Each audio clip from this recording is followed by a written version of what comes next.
Well, hi, everybody. This is DearMamaSal, and we're live on a Friday lunchtime, which means that it's time for us to talk about coping with feelings. And the feelings that I had this week, and I don't know about you, maybe you can let me know, what were your main feelings this week? Mine, without a doubt, were feelings of being pretty soulful.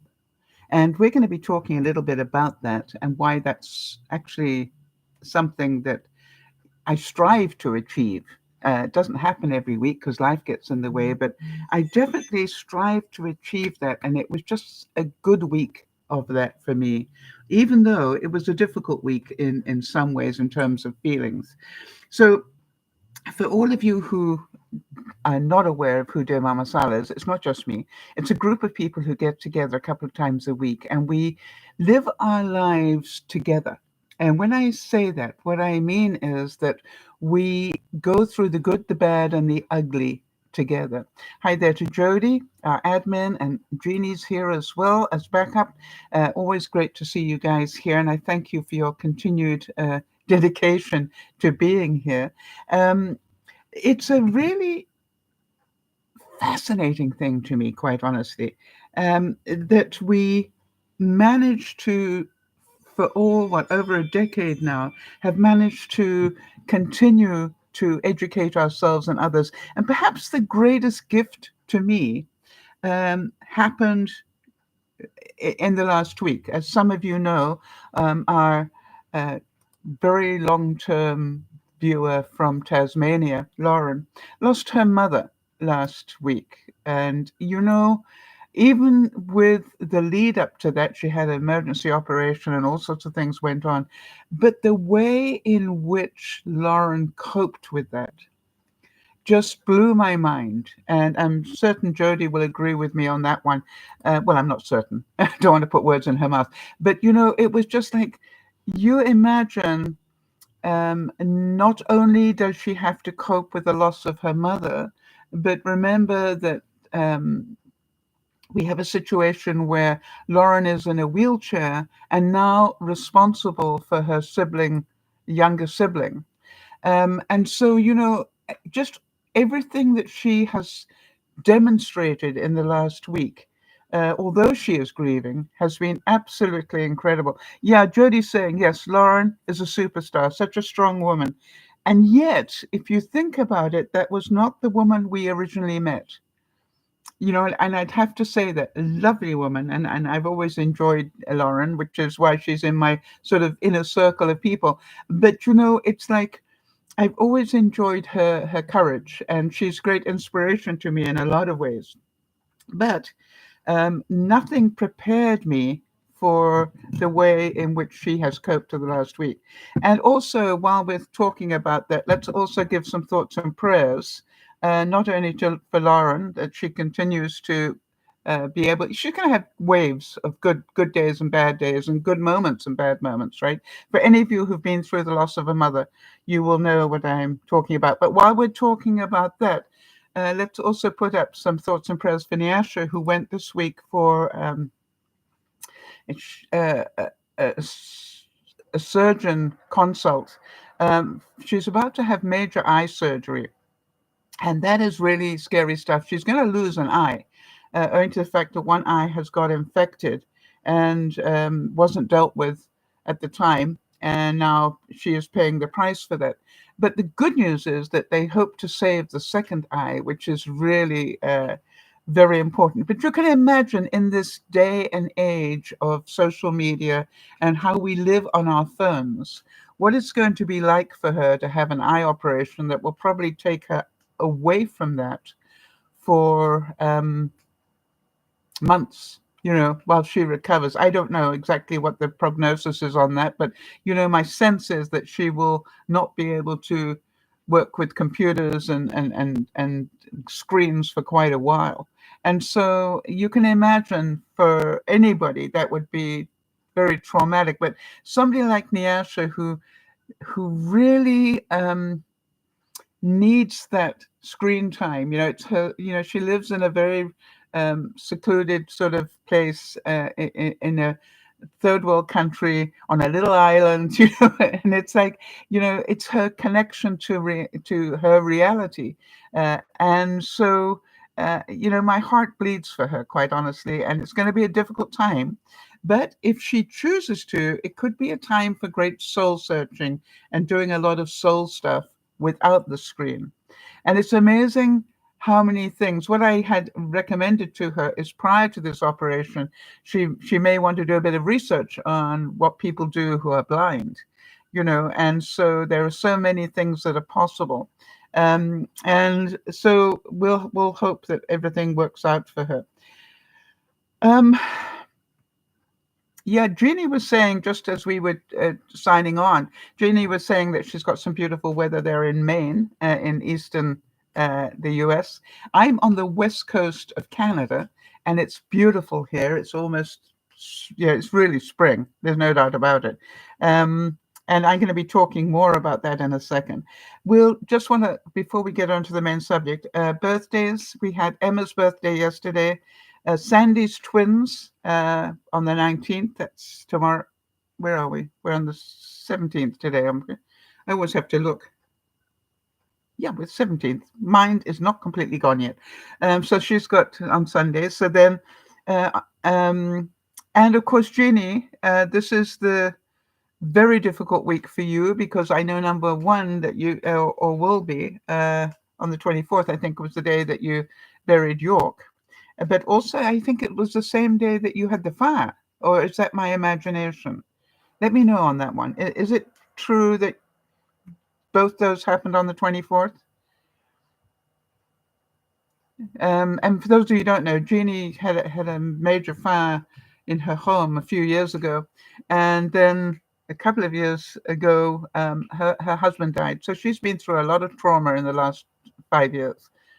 So Um, if we haven't acknowledged your birthday and you are a regular to Dear Mama Sal, when I say regular, it doesn't mean that you're on the chat necessarily, but maybe you always listen or try to listen quite often to the replay afterwards because you like to learn and like to learn more about coping and how to do that and how to have a happier life. If you're into any of those, give it a thumbs up because that's what we do here.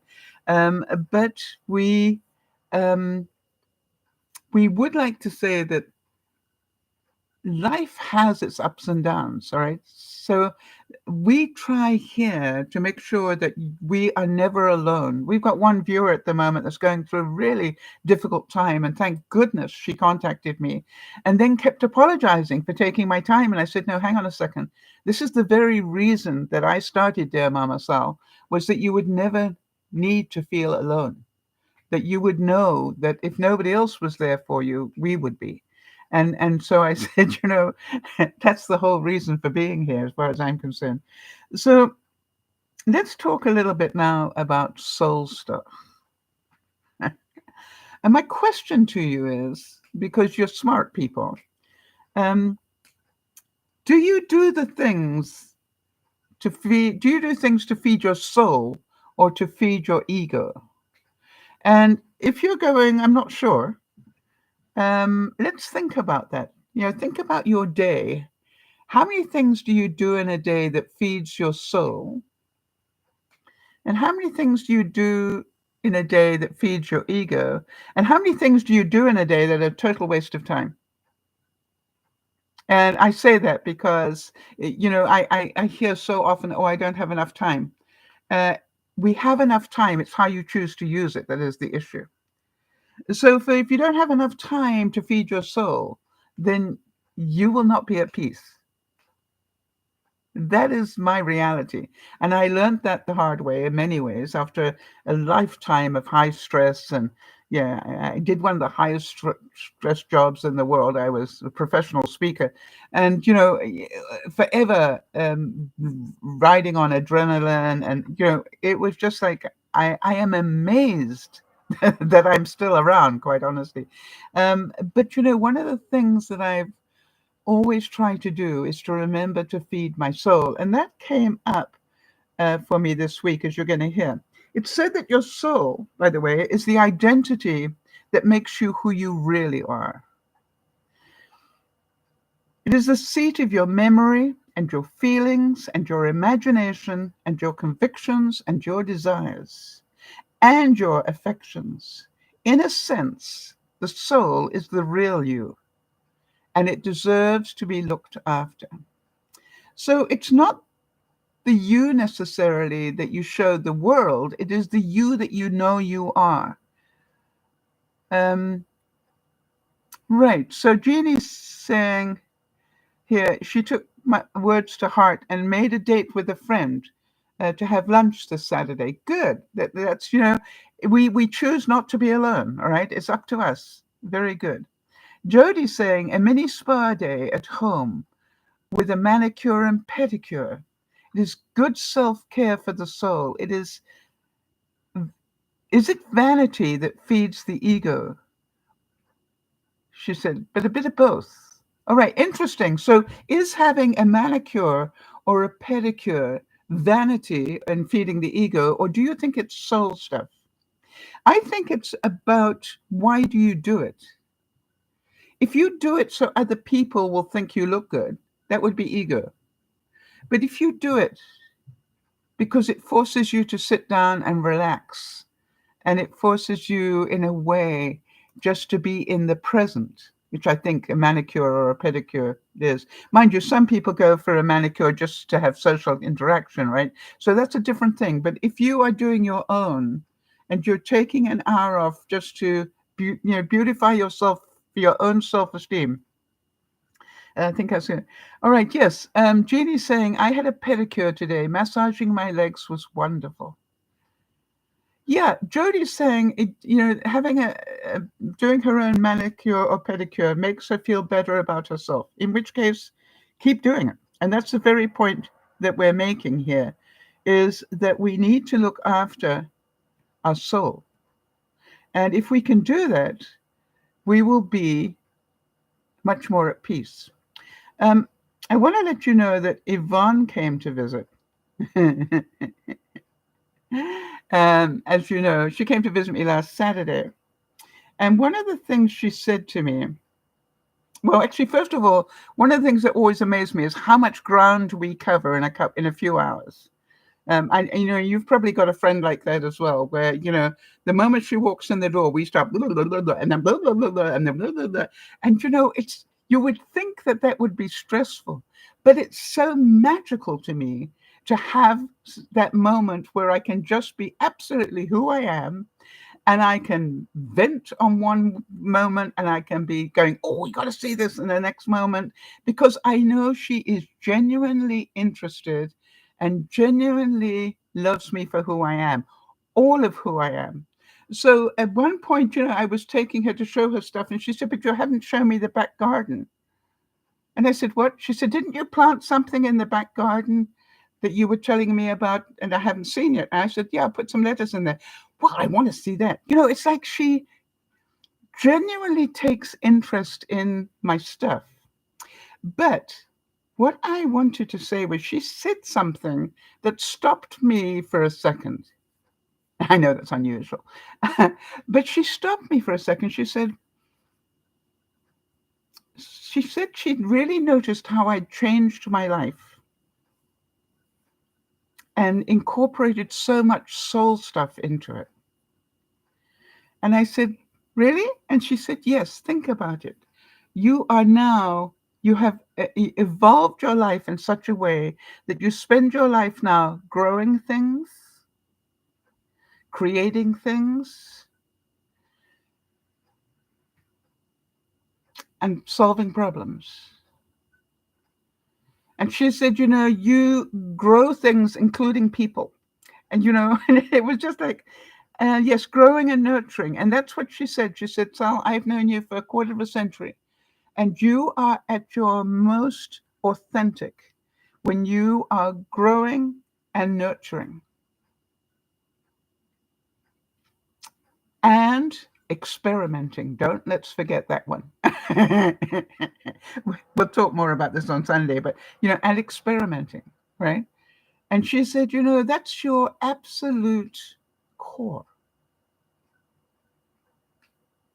And she said, you are growing in knowledge all the time, and then you share that. You are growing, you're nurturing ideas, and you're nurturing plants, and you're nurturing. She said, and then you share that. And I thought, and she said, it's like you're problem solving. All right. She said, you get so excited when there's a problem. And when I say excited, she said, it's like it's good for your health. And so what I found out was this. Well, what I wanted to ask is, what are the things are really you at your core? All right. Not when you're trying to make friends and influence people, but the very core. If I left you alone, on a desert island, and that's the thing I always think about. If you left me alone on a desert island, how many of you think I would have quite a bit of fun?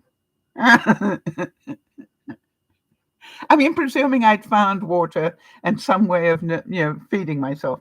But how many of you know that I would make my own fun and that I would um, be fine? Yeah, interesting. Jody said, I've said that for years, that Lionel and Sal are my true north, my compass. I would like to say that you are your true north, Jody. What you did is you found a couple of people in your life that actually reflect that, because I believe you that's always the reality, right? We draw to us who we are. And so for some of us, our true self is about creating, as I said, and for some of us it's humor. I definitely, I amuse myself a lot. Do you?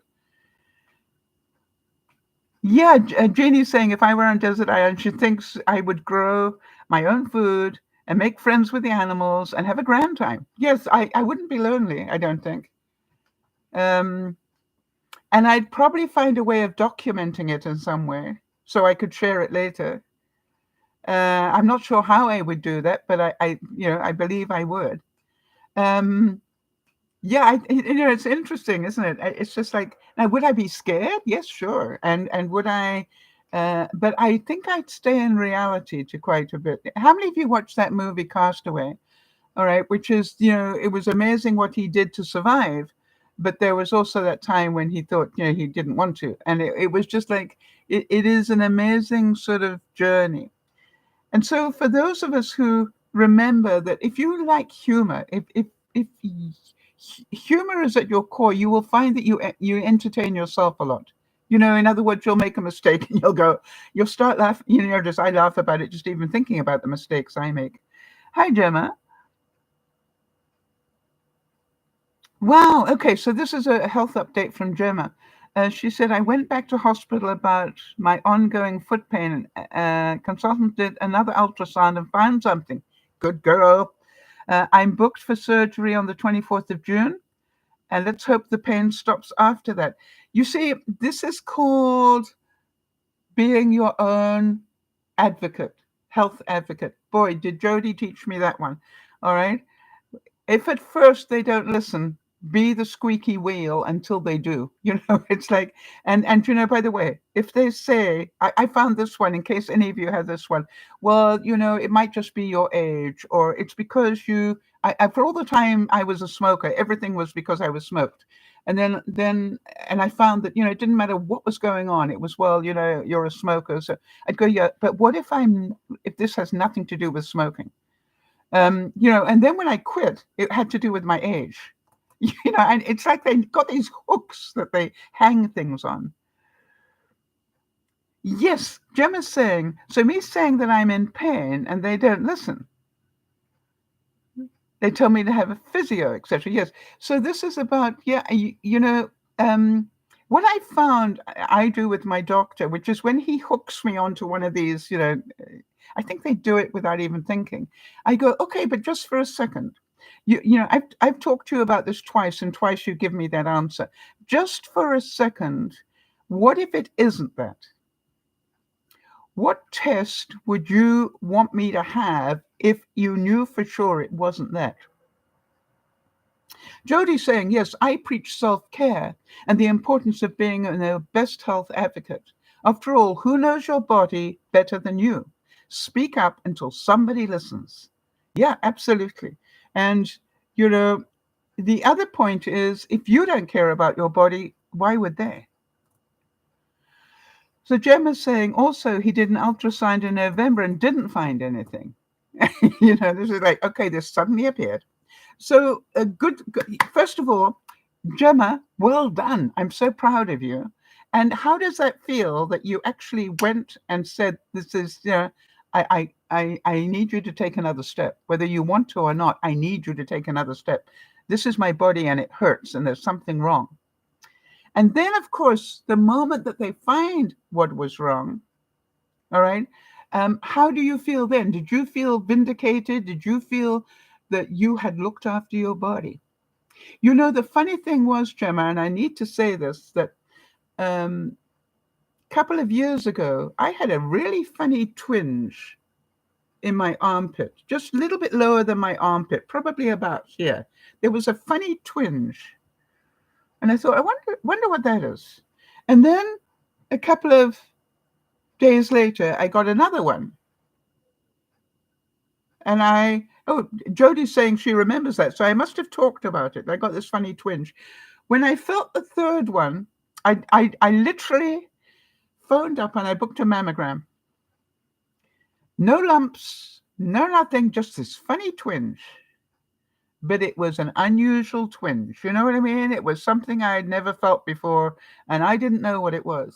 And because I had that mammogram done, and by the way, luckily I was well over, well, I would say I was well overdue, but I was overdue for a mammogram because I was due for one before we went into pandemic. And so now this was, like 2 years of pandemic. And then now I need to have this mammogram.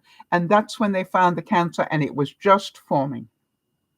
Now, I ended up having a mastectomy out of safety concerns, but you understand, if I hadn't listened to my body and if I hadn't demanded to get a mammogram right there and then, and I didn't even go to my doctor. I just phoned up and the mammogram people and said, I know I'm overdue, and because of the pandemic. So could you book me in immediately, please? I've got a funny twinge. And people said to me afterwards, what if you hadn't done that? I don't even want to think about that. I probably wouldn't be here. So think about that. How many of you know that somewhere in your soul, getting your hands dirty is part of who you are? Maybe you like things like pottery or gardening or baking or whatever. It's what I call the dirty hand person. And, it's really strange because you either are that person or you're not, right? And some of us have that at our core. I'm one of them. I throw paint around. I am somebody who gardens. I am somebody that likes, kneading bread and those sort of things, So I know that having dirty hands is part of my core. Don't know why, but it is. And so if I'm not getting my hands dirty during, a day or a week, I will pay the price for that because that's part of my building, if you like. For some of us, it's problem solving. Okay, so hang on a second. Gemma's saying exactly. I was in the same pain.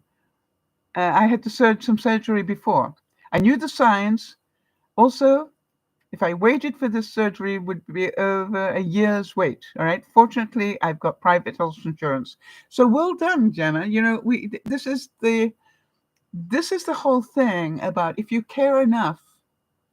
And by the way, that they can give you all sorts of what can I say? We'll see how it is in a month. And I go, no, I don't want to know what it is in a month. I want to know what it is now. So, send me for whatever test you need me to do.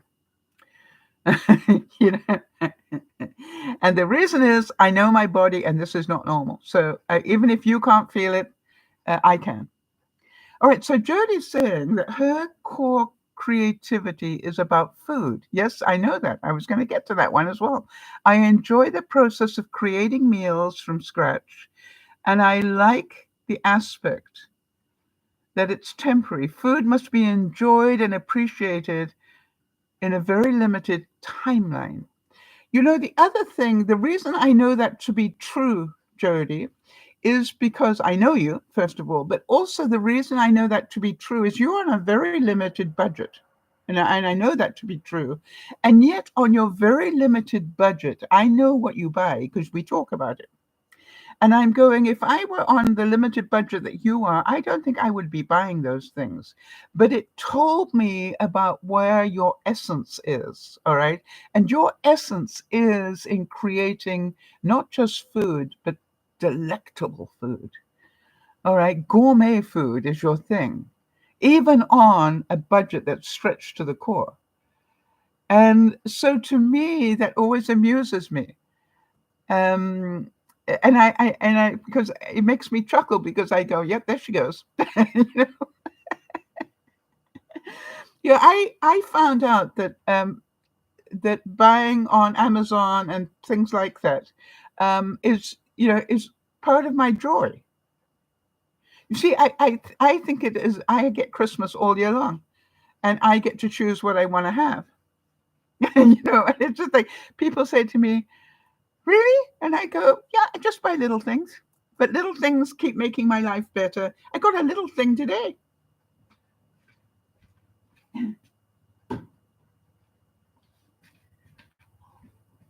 It's been on my list for the longest time. It's one of these things that go around the faucet so that when it drips, it doesn't mess up your worktop, your countertop.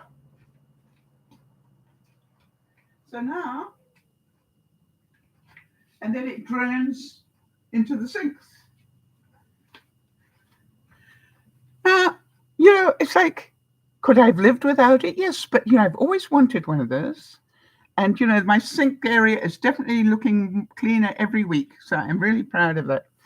Gemma saying my doctor sent me off to physio, told me to come back in 6 weeks if I still had pain. So definitely did the right thing going private. Yes, well done. And Jody's saying, I love choosing a specialized ingredient like saffron or balsamic reduction and building a special dish around that ingredient. You see, but think how many parts of your essence that uses, right? It's problem solving, it's creativity, it's all your taste, and it's love, you know, because I know you do it out of love. And so, I think I really feel um, that you spent a lot of time nurturing your soul. And that's amazing considering the health struggles you cope with and everything else. So well done, Jody. I'm very, very proud of you for that. um Now for some of you, it is contribution. Maybe you're volunteers, or whatever. And some of you, it is spiritual connection. And some of you get your spiritual connection through volunteering. You know what I'm saying? It's like a world bigger than you. And whether it's your contribution, I always think about Jeannie when she loves to make cook things and then share it with other people, or do things for other people, or do things for the people in her life, right, that she sees. And to me, this is wonderful. I realized, for example, that it's so important to do that. It's like when I make soap, I might not sell soap necessarily, but I can give it, right? And it's just like, it's so nice when people come and I go, oh, what would you like? Would you like some soap? You like some cards? It's like the things that I do that give me pleasure. But what Yvonne also said was, it's like you spent your early life chasing after the adventure and the drama. I was a performer, and all those sort of things. And she said, and then you kept coming back. And that's, I think, is the important thing to realize. What do you keep coming back to? And obviously for me, whenever I want peace in my life, I go to Confetti Corner, or my garden. All right. And we're going to talk a bit about that as well. So you understand, it's different things for different people. So don't think that you need to be a gardener. No, or that you need to do whatever. It's just like, just know what it is for you. Now, here's the other point I wanted to make on this one. Know what is good for you. In other words, when you do this task, do you end up feeling better? And if you do, then it's something that is good for you, all right? And it's at your core. Therefore, think about this. If you end up feeling better, is it a waste of money?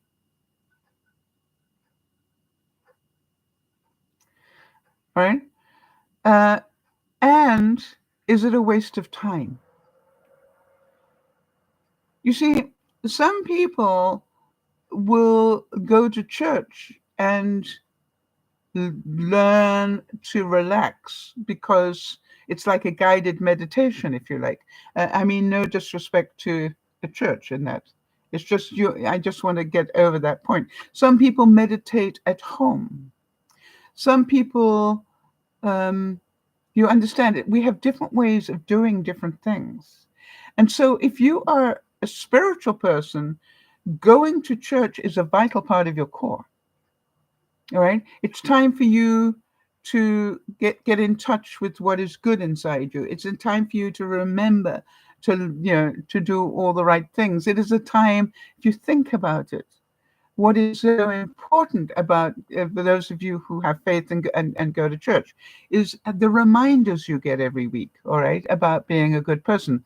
So Jeannie's saying, I have a question that has nothing to do with this.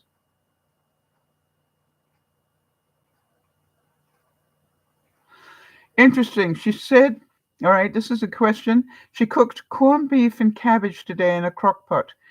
And the corned beef after 4 hours is very tough. How do you soften it? The only, I am, Jody is the culinary expert here, but I would say that obviously 4 hours wasn't enough. I've never cooked corned beef in a crock pot. But I would say, did you do it on high or low? And you're still cooking it. Yeah, it probably will take at least another four, would be my thinking. Have you got it on high or low? On high. Yeah, um, I I would suggest that you remember it's called a slow cooker, not a fast cooker. And so, especially with a cut of beef like corned beef. But I am not the culinary person. I'm certain that Jody will help us on that one in a second, since she's had a time to sort of think about that. Yeah, with onions, carrots, and cabbage, right? Lovely. Yeah, cook. Yeah, that was my sense as well. Cook longer on low. The connecting tissues need to be broken down. Add more broth. Keep it going. All right. And you know something? It's funny you should say that, Jeannie, because I did a dumpster dive in my big freezer this week. And I pulled out a steak that probably had been in there for a year. And the interesting thing was that when I cooked it, it was as tough as nails. All right. I mean, I cooked it the normal way, but boy, it was, I think I must have cut it with the grain instead of across the grain or whatever. And I just was about to huck most of it away when I went, stop, don't be stupid. And what I did is I cut it up into small pieces, put it in my blender, and I turned it into ground beef, and made a shepherd's pie out of it, or a cottage pie. And it definitely, I just laughed and went, boy, in the old days, I would have just thrown that meat away. And today it's like, nope, what do we know? It needs to be broken up. And when you break it up, uh, it's a whole different meal. Yeah, so just slow it down, Jeannie. Put it on slow and cook it probably for another 8, if necessary. And I think you'll find, as Jody said, you need to break up those fibers, and you're going to be fine. So, actually, you know something? I don't think that was so off the mark, Jeannie, because it's about that's who you are at your core, all right? I've never known a corned beef done in tomato sauce. That's interesting. You'd think the tomato sauce would help break it down because of the vinegar in it. Hmm. Okay. Well, let's see. So, do you understand that nurturing your soul is not a waste of time? And it is an investment. If you spend money nurturing your soul, it's an investment, not a waste of money. So, I want you to think about what a good friend Yvonne was to remind me of that. And I said to her somewhere along the line, I feel so lazy in a way. And she, she just laughs at me and goes, "You lazy?" Yeah, in the same sentence. And it's about, I really need to get my mind around the fact that it's not lazy. I'm retired. This is what I worked a lifetime to be able to do. Some people travel after they retire, and I dabble in things. So my first quote is, and I love this, it's like, take time to do what makes your soul happy. And Jody's saying, you couldn't be lazy if you tried. And so I thought that was great. Take the time to do what your soul craves, all right? And isn't it sad that sometimes it's the last thing we do rather than the first? So I wanted to tell you, as you know, gardening is part of my soul stuff. And so I had a really big, I had a really big week in the garden this week. And I just want to get that up so I can tell you all the things I did. All right. So the first thing I did is I couldn't wait any longer. I went to the garden store. Now, I didn't want to go because, it always costs me money and I get upset about that. But that was the point that Yvonne made. She said to me, "Sal, every year, I went that she and I used to live in the same house because she was my tenant. She said, every year I used to look forward to your trip to the garden store." And I said, "Really?" And she said, "Oh, you used to come back so excited. And then she said, then we planned where we were going to put everything. And then she used to help me. When I first met Yvonne, she didn't know a weed from a flower. And then it ended up that once a year I would go and spend the money, and then she would help me put it all in the ground, and then together we would enjoy it for the rest of the summer. And so I went to the garden store and I gave myself a budget, and I said, okay, this is how much you need to come in underneath this if you possibly can. And so every time I wanted to buy 6 of something, I only bought 4. Does that make sense? Normally I would buy a whole tray of these. I only bought, like half a tray. Normally I would buy this. I bought this. So I came home. And Jody's saying, "I giggled when you sent that message. I'm going to the garden store. Be back later with less money." Yes, it's just like I deal in reality. But then of course it's just like I love the color in a garden store. But I'm an impulse buyer, so going to somewhere that stimulates my senses is very dangerous for me. I can't go to Costco. Garden stores are very difficult for me. So I need great self-control, because otherwise what is a fun experience ends up being painful because I've overspent. So I literally did go with a budget and said, if you really only had 3 or 4 plants, which 3 or 4 would you want for the summer? And that's what I did. The good news is that I came back and I knew I still needed some. And the reason is this: what I need actually different perennials. I moved in here a few years ago, but I've got a front garden that's sort of like I'm in a community, and that's the bit that everybody sees. And I've nearly managed to fill that up with what I call a perennial garden, that every season something else is flowering. All right, so it always looks like it's a pretty garden. And then but they're perennials are things that come up on their own. But then I have behind them a whole series of planters where I put the showy stuff, the bright colors, the geraniums and stuff like that. Okay, so Jodie's saying, she said that's how she feels about high-end cosmetics, all right? So when she's not buying fancy food, she's buying high-end cosmetics. And if that is your thing and you can afford it, then go for it, all right? It's really important. However, what I realized was even though I had done a good job and I saved a lot of money, there were a couple of things I still wanted, and here's why. I realized there were a couple of planters that didn't have perennials popping up.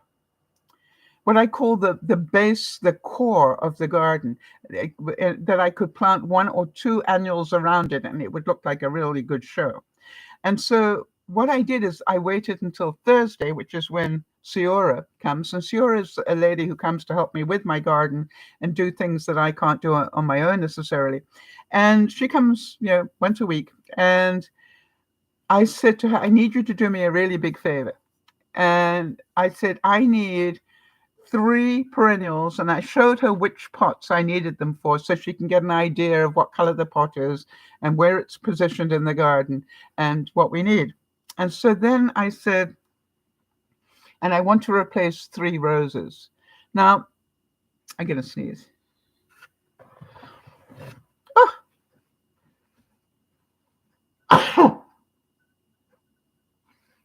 It was like a cough, sneeze. Anyway, so excuse me. Why didn't I go back to the store? Thank you, Jodie. Jodie's saying bless you. Why didn't I go back to the store? Anybody guess? Why did I ask Ciora when she goes for one of her other clients, could she pick me up 3 perennials and then 3 new roses?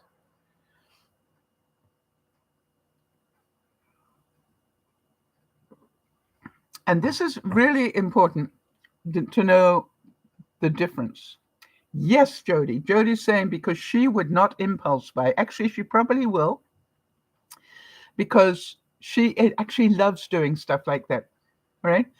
But here is the thing. She doesn't go to the same store I do. She goes to like a wholesale place, right? And so she gets it at a much better price than I can get it if I go to the local nursery. Get it?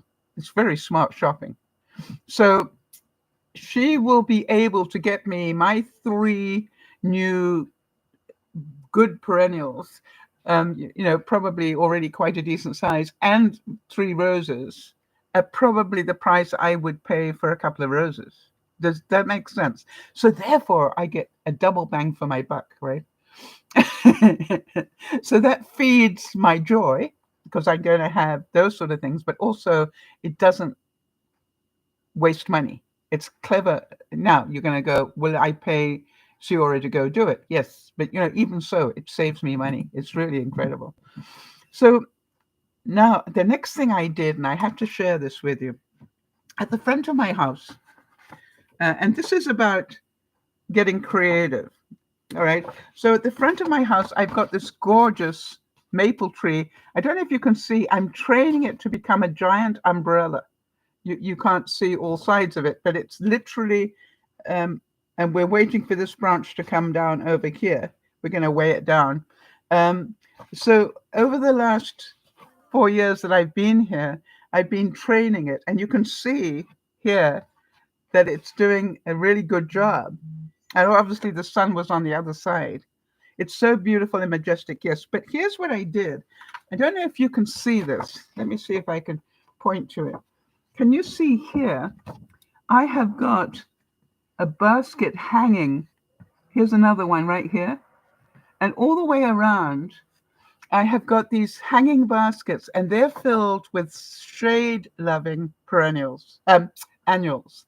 Things like lobelia and impatiens, really showy, but they like the shade. So I thought, what a great idea. Multitasking, that's part of me as well, which is I am training these branches to come down by weighing them down with, it looks like a carousel of hanging baskets. And I want to tell you that they're pretty new in there, so they'll take about a month, and I'll take another picture for you when they've got some, bit more oomph to them. How much fun do you think I had doing that? It's just like, how much fun do you think I had doing that? And in those baskets, I've got trailing things, all right, as well. So the trailing lobelia will come down and add so much. Yeah, Jodie's saying she could feel the joy. Right? But what I really loved was the multitasking aspect of it. Not only will it help weigh down those branches, but the funny thing that I found was even Siora is getting really excited about this tree because she did a lot of that pruning. And so, it was just really exciting for us both. And I just, little things mean a lot to me. All right. So here we go. Another quote. This is, do the things that feed your soul, not your ego, and you will be happy. All right. I find Thursdays, which is when Siora comes have both sides of my soul. Sometimes I get really excited because I try and make sure that I'm also spending that. She comes for 2 hours. I'm also trying to spend that 2 hours doing something that really needs to be done. Right? In other words, that I focus on something that really needs to be done that will give me a pleasure. And what I did this week, while Siora was cutting the bank and doing all sorts of things, that I've got this treacherous bank at the back of my place, and she was weed whacking that and doing stuff. While she was doing that, I literally took my front door and I sudsed it, all the area around it, took it all away. There were bits of things, cleaned it all up, washed it a couple of times, and then how many of you remember my experiment with, when I found out that you can run a fan for a full 24 hours for the price of running an air conditioner for 15 minutes? So what I also did this week, the reason I was cleaning the door is that I had a screen door, which I never use, right? Because in the winter, you want the door closed. In the summer, you want it closed because you're going to turn the air conditioner on. And so now I said, wait a minute, I've got a screen door at my front door. So then I cleaned everything up. And now I've got the screen door closed. I mean, it's all cleaned up. And Siora helped me take panels out of it so we could clean both sides of the glass that had never been cleaned. And, it was amazing because we got it all back together again. And it looked so good. Did I get a picture? It looked so good. I was quite, it was just like, oh, that was so exciting. You can probably hear it in my voice, right? But, yeah, look at that. Squeaky clean. Look at that. Now, I don't know if you can see that right there is part of a big clock. It's about yay big, right? Big clock. Yeah, you can probably see how big it is. Okay, hang on a second. Let's curve that down. Oops. Anyway, if you imagine that, it's probably like, yeah, I would say about this big. And I took it down to clean the siding behind it. When I took it down, something blew my mind. I didn't know it. It actually works. Well, it does if you replace the battery. I thought it was just decoration. And it was one of the things that was in the house when I bought it, and I asked if they could leave it because I loved it. But I thought it was just decoration. I had no idea it actually worked. So how excited was I when I found out? I think it works. And I ran to get a battery and I put it in and I'm going, it was so exciting. And I want you to feel that sort of problem solving thing and experiments and that stuff feeds my soul. It's just like, yay, look at that. If I hadn't cleaned, I'd never have found it.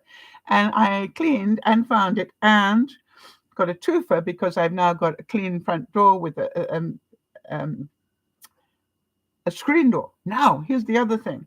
Because I found out that thing about the, what do you call it? The air conditioner costing so much to run.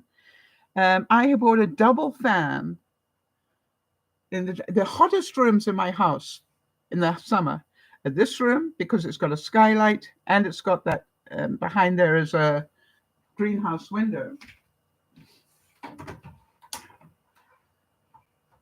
So the greenhouse window from last year went up to 130 degrees Fahrenheit.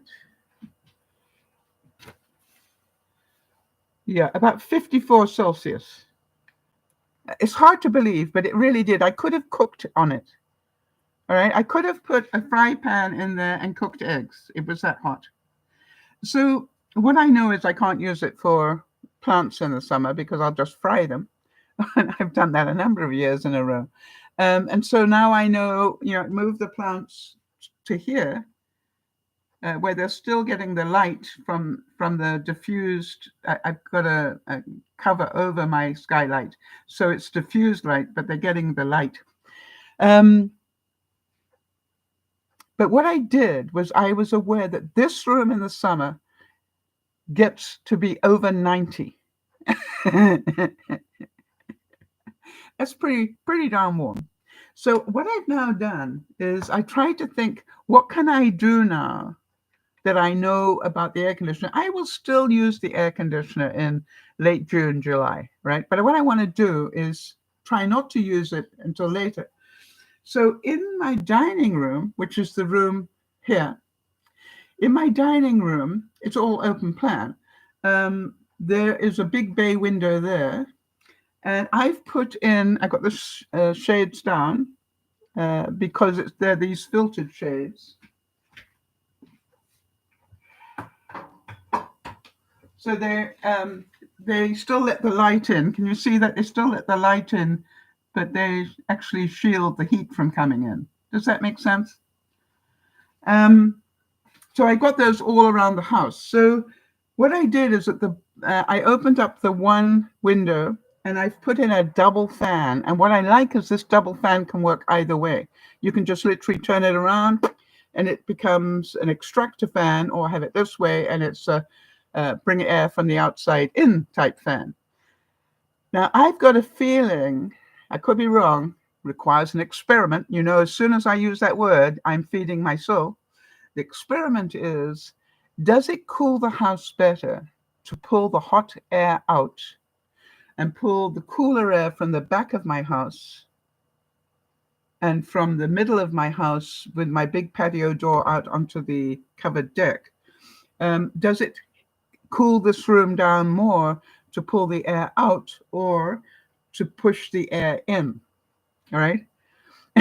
And I will have all my little gauges up checking that, and I will be reporting back to you to let you know which one works better. But how many of you can feel that just the idea of doing that feeds my soul? That it's exciting to me. It's something that pleases me. And some people would think it's a total waste of time, but you know better, right? It's not a waste of time. It's fascinating to me. And if it's fascinating to me, does it make sense that it is also good for my soul? So I urge you to keep being aware that some things just are not a waste of your time or money. Now, the question was, how much did I spend on the fan? Actually, it was, quite reasonable, about $60. So maybe I won't save money necessarily this year, or I think I still will, because I'm going to find out. You know how I'm going to find out? Another part of this thing that feeds my soul is I love to be, how can I word this? I'm a very accountable person. I think that would be fair to say, right? I don't just say I'm going to do things. I want to be able to prove I did it. How many of you have that ability? All right. You go, I don't want to say that I'm trying to do this. I want to show you that I did it. Okay. Now, one of the things you will remember back in November, I signed on to a program with my electricity company, and they had a little program offer which was if you could reduce the use of your electricity, we call it hydro in Canada, if you could reduce your electricity usage by 10%, they'd pay you back $100. But they also had a special winter promotion that was only for the winter months, that if you could reduce your usage during the peak hours, that's, sort of 4 to 7, if you could reduce your usage in those hours on certain days, they gave you back $3 a day. Well, I did it, and I think I got back about $20 on that one. But the question is, how am I doing on the year-long one? Well, it started off that I actually used more. Oops, where are we? I actually used more. Can you see the red bits here on those first three? 1, 2, 3. I actually used more than I meant to. But here was the thing. I live in a house that has a crawl space underneath it, and we had the coldest snap ever. We went down to minus 20 something Celsius. Hang on a second, which is unheard of for where I live. Where are we? Yeah, we went down into, anyway, territory I'd never seen here before. All right, it was so cold. And that's what blew my faucet as well. So anyway, the main thing is, what I want you to see is, even though I did more than I wanted to, I still was doing well. All right. I was actually spending less than the year before. But now what I want you to see, I don't know if you can see these. Look how I'm doing for the last 3 months. Can you see that? The blue is my actual use of electricity, and the gray is what I did last year. And if you can see that, the overall is I am down, even with this being red here, I am down 12%. Now, here's the reason why I'm doing the experiments. Can you see here, we start with June and July. These are what I call the high usage of the air conditioner months. And I think I started putting the air conditioner on about here last year, because that's when it actually starts here. Now, what I'm trying to do is can I stay below on these 3 months? If I can, very excited. Now, not everybody gets excited about that sort of stuff, but maybe some of you do. And it's like, it's a really weird part of my psyche, I guess. Now, I haven't stopped there, have I? Because now I'm looking at cross ventilation. And, I was talking to Yvonne about this whole plan and everything, and she was fascinated. And she said, would an extra fan help you? And I said, what? She said, well, we've got a box fan that we actually don't use. And I said, oh, so you'd like storage for it? She said, yes. Do you think you could store it for us? I said, would I be able to use it while I'm storing it? And she said, that's the whole point. And I said, oh, that would work very well in my bedroom. All right. So you understand, this is like, I am doing these experiments to see. Now, my bedroom gets, like Hades hot in the summer. And so, and I don't want to sleep with the patio door open, because, that would not be a good idea, would it? Security-wise. But I could have a window wide open with a box fan in front of it, pulling that cool air over me. And, it's just about, I want to be cool. I don't care if the whole bedroom isn't cool, but I would like to be cool. So the idea of a gentle breeze coming across me all night long, that pleases me. Another great experiment to see if it works. So my question is, what have you done this week, that fed your soul? And if you have done stuff, let me know. Because you see, it's these stories that we tell that people get inspired by. All right. And I want you to be really aware when I talk to you about stuff, you're going to know the stuff that excites me, right? The stuff that brings me achievement, that brings me inner joy. You know that. My body language changes. My yeah, you can see I get the kid in me going. That's so exciting. You know, it's just like there's something completely different. And I want you to be. It's not about sitting and mindlessly playing video games. It's that I don't find that brings that out in me. I normally end up feeling guilty at the end of that. Or I have now got a thing going where I don't start to binge watch until 9 o'clock at night. Okay, so Jeannie's saying I had a big cake given to me on Mother's Day. Cut it up and brought it to the vet staff instead of throwing it away. Absolutely. Did you hear what I did, Jeannie? When Yvonne came on Saturday, she brought me an apple crumble.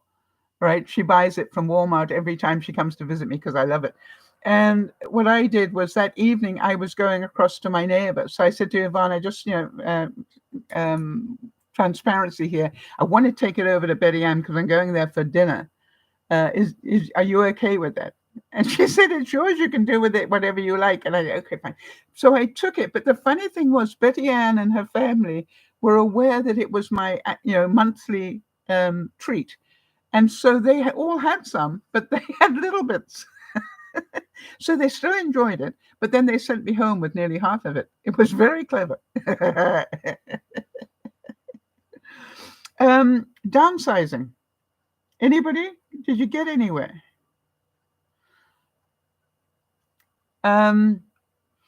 I definitely found that I started to get room in my big freezer.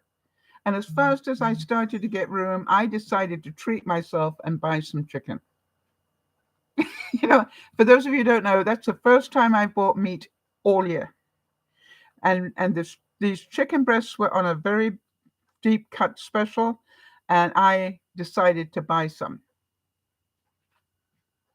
Even though I learned how to make my own fake chicken, what I try to do is have one real chicken dish a week, and then I make a fake chicken dish. So I ended up for very little money getting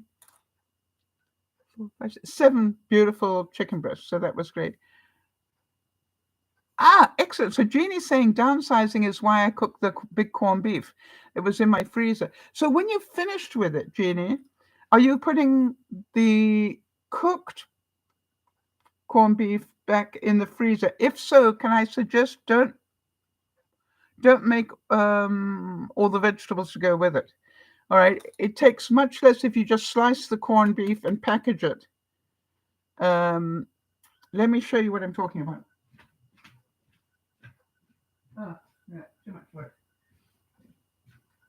All right. The reason I say that is I found that if you freeze things sliced, they take up far less room than a meal. And that's what I'm learning to do is to slice the meat, freeze that, and then cook the vegetables fresh. Just saying. So well done on the downsizing. I'm really happy. But you can imagine my joy of actually buying meat for the first time. So that's 5 months, right? I was really, really excited. I've still got pork and I've still got beef that I'm working through, but I had run out of that. So here's something else that I found, and I wanted to share about your soul. 7 things that are perfect for your soul. Now, what I want you to do is just mentally ask yourself, do I do these things? Number 1, do you read? Doesn't matter whether you read on a digital screen or whether you read a hard copy, but do you read? Are you grateful for things? Because if you're grateful, it feeds your soul.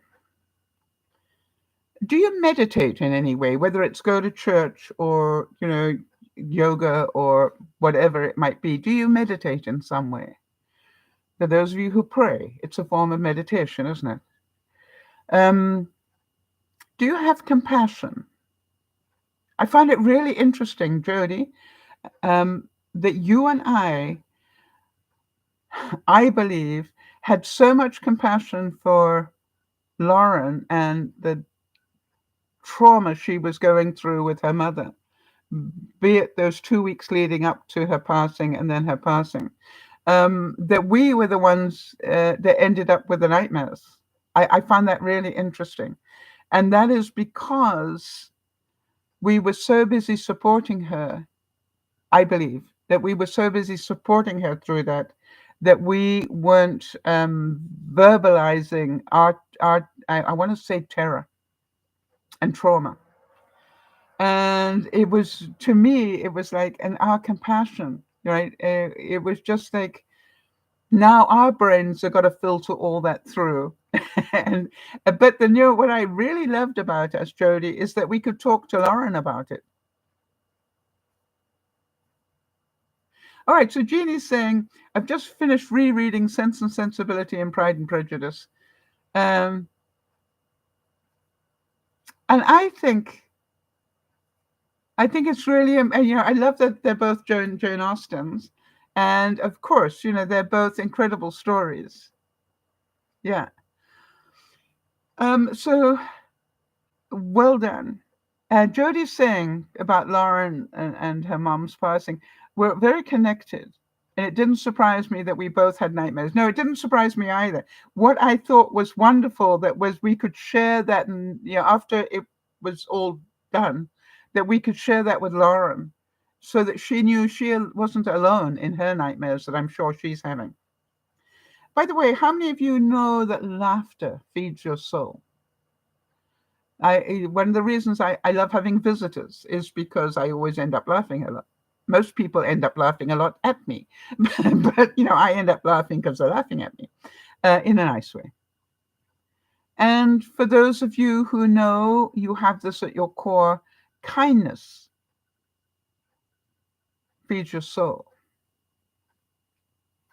And I was really stunned, for those of you who know, that I had real problems with a neighbor for the last 3 years. And I refused to let it damage me. And I didn't take it to court when I could have done, and I could have done all sorts of things. I know you will be surprised to hear that things have totally changed. And, she now goes out of her way to talk to me nicely and be interested in what I'm doing, and, ask for my input on stuff. And that really feeds my soul. Now, again, I will take it for what it is. Will I totally trust this person again? No, probably not. But I will definitely reward good behavior. That's what I do. And being light-hearted feeds your soul. Not take everything so seriously. All right, I had a major glitch in my life, when that faucet cracked because of and I didn't realize it until we started to use the faucet. And I was $300 lighter suddenly. So, but what I did was I said, okay, how do I make up that $300? It's a challenge now, right? It's a problem solving. So I spent slightly less on groceries for a couple of weeks, and now I spent slightly less on buying the flowers. Do you understand? It's all about, the pie is still the size. I just took a chunk out that I wasn't expecting, so now the other chunks need to be slightly smaller for a while. And then at the end of this month, I know I got a big chunk coming up because I start the process of getting my dentures, and that's going to take 6 months and a lot of money. And so it's just like, I know it's coming. That's reality. Fighting it isn't going to change it. It's still going to happen. Or I keep putting pressure on my front teeth, which I don't want to do. I want some back teeth that I can use. And then I had another little scare, if you like, because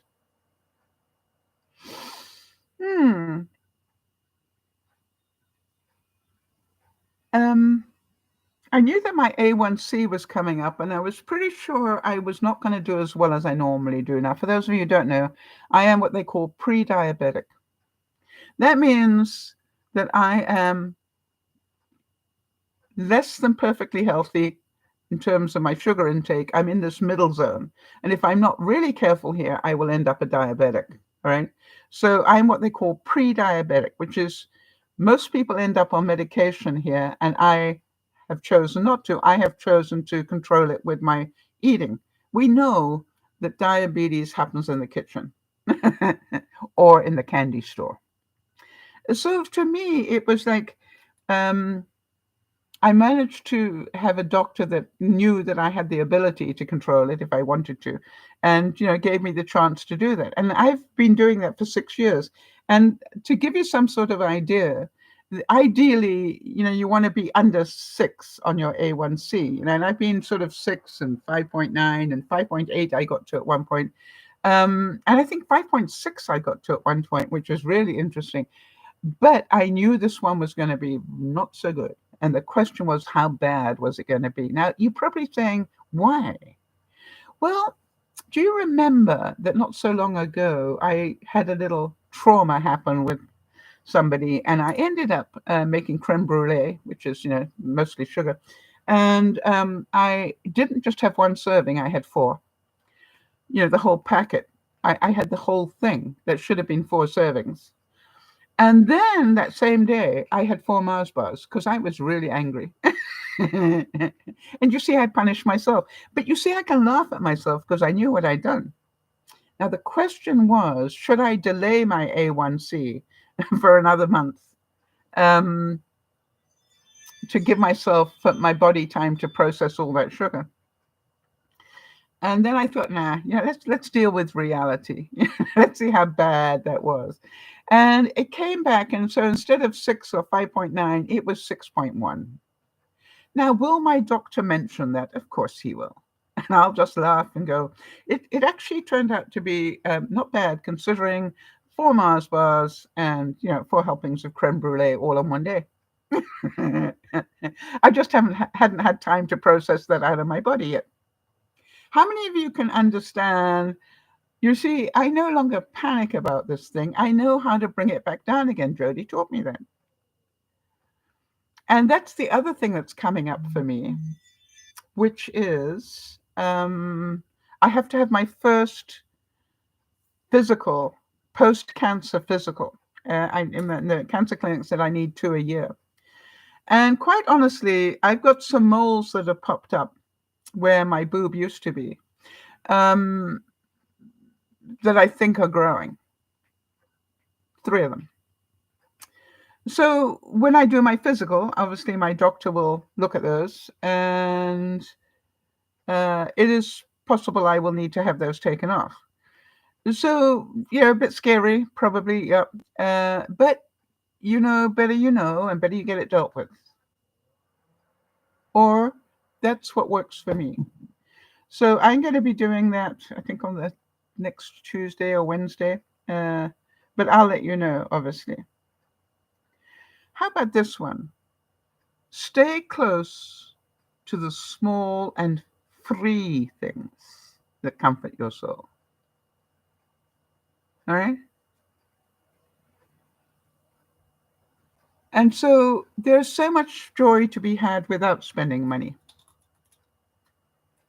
But I also like to, have Christmas every day. So what I do is, and I think Jody does this as well, I window shop all week, and stuff that I have a wish list. I would, next time I have a little bit of spare cash, this is what I would like.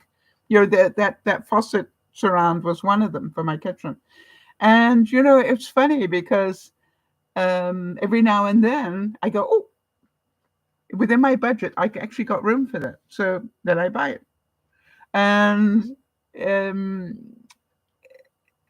I don't buy it necessarily on Amazon. I buy it straight out of, either on Wish or on Temu or something, where it comes in a lot cheaper. And that sort of is yeah, I save some and I spend some, that's the way I look at it.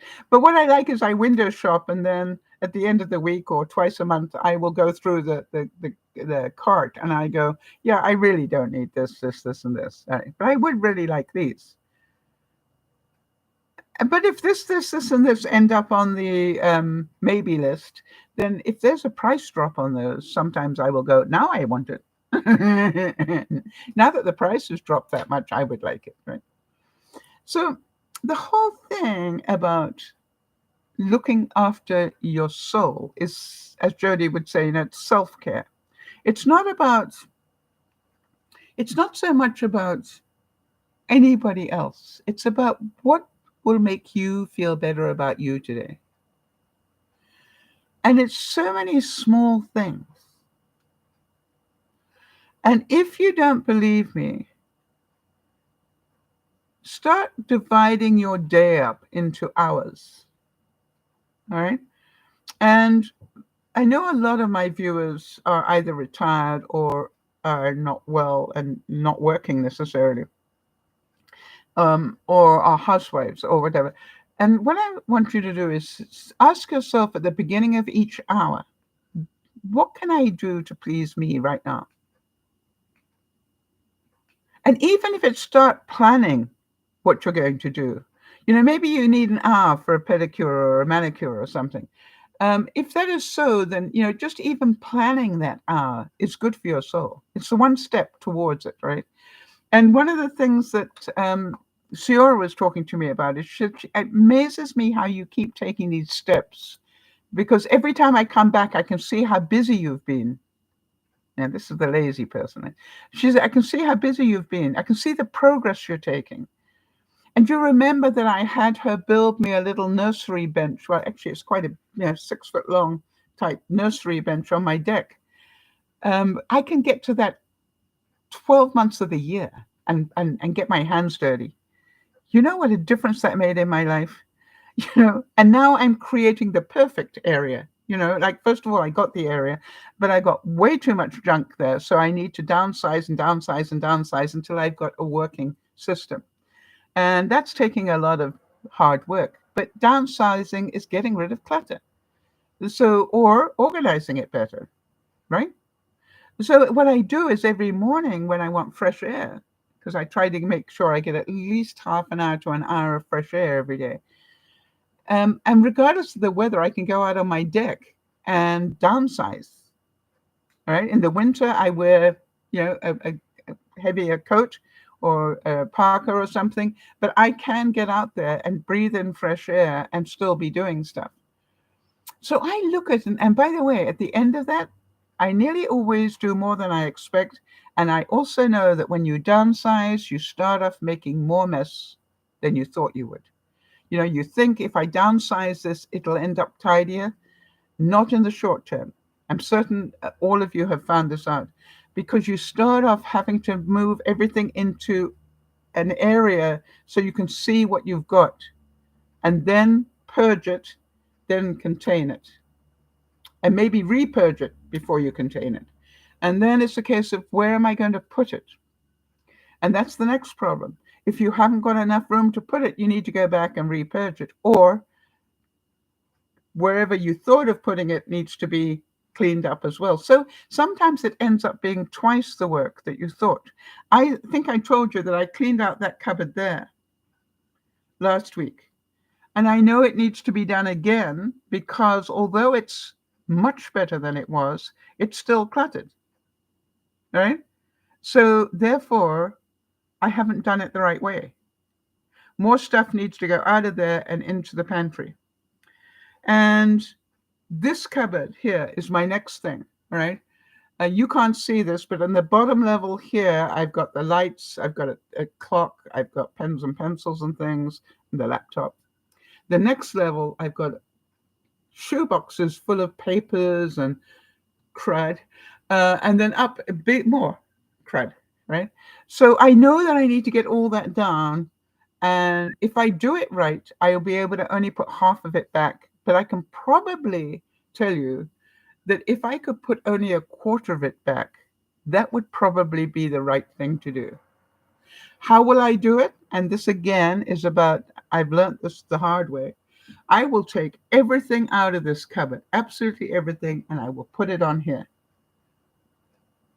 And maybe on there. I'm just looking at how much is there. Don't want to tell a lie, and maybe on there as well. But everything will come out, and I will clean the cupboards, sanitize them, do everything, and then I will put everything into little groups. And then I will find the containers to put the little groups in. Make sense? And then I will smile and go, well done, Sal. But this time, I think I'll take a before and after picture. How about that? Would you like to see the before? Not that I'm proud of it, but let me do that, just so I can be accountable.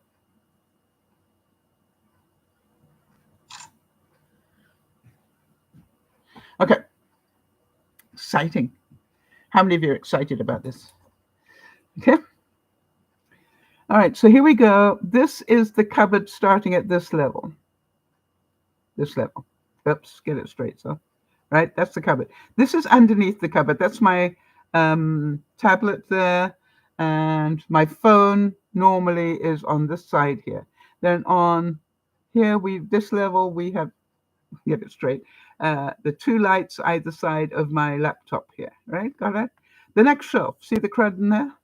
Next shelf, see the crud in there? That's all coming out. And how long will it take? All right? What do you think?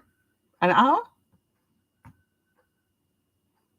So the question is, the reason I tell you about it, because if I tell you about it, the chances are I will do it. All right? It's, what I always say to people, please don't tell me you're going to try. Just tell me you're going to do it. And that is what I call being accountable.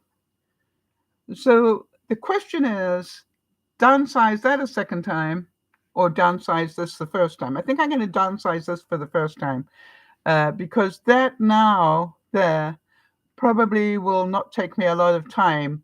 If I want to, I will do both. All right. But in the meantime, that's had one downsize. This one hasn't. So that's what I'm doing, going around my house. Every single drawer, everything is being downsized. And it's going to be an ongoing process in my life. I realize that I didn't do this for a whole lifetime, and that's why I have so much crud, because I never downsized. Now I'm learning. And it does feel good. I have to tell you, it's worth it. It's not fun. I can't say it's fun to do because it isn't. It's heart-wrenching at times, but I always feel better when I finish. So there we go, everybody. Feed your soul. If you want to be a happy person, feed your soul. And that's less time pleasing other people, more time pleasing yourself. Quite simple. And if you say, I don't know how to do that, my answer is learn. And if you don't know how to learn that, ask your best friend. Right? Because they know what pleases you. Right? They've watched you. They've heard your your voice tone. They've seen your body language. They know what feeds your soul. And that's, it's always an interesting thing. Remember, this whole broadcast got triggered by something that Yvonne said to me. I am so amazed how much you have done in the last few years on nurturing your soul. All right? So this is DearMamaSal saying, remember the soul stuff on your everyday, and you will be a much happier person. Have a wonderful weekend, and I will see you on Sunday. Thanks to both Jody and Jeannie for being here to back me up, and have a great time. Make it a great time. I'm off to go play. Bye-bye for now.